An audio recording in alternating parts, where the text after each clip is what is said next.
Hello everyone, in this video I will show you how to fix app not showing delete app in iPhone 17 Pro Max.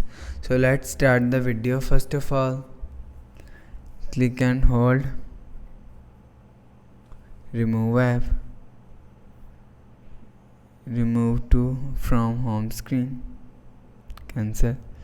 So go to app library. Now here click on utilities folder.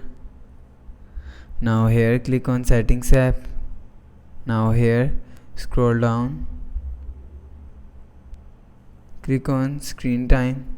Now here scroll down, click on content and privacy restrictions. Now here click on app store.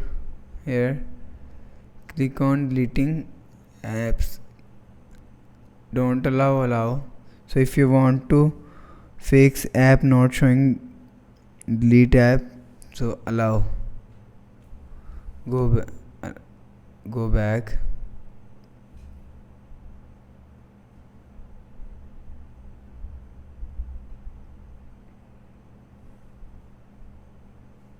you will see remove app, delete app.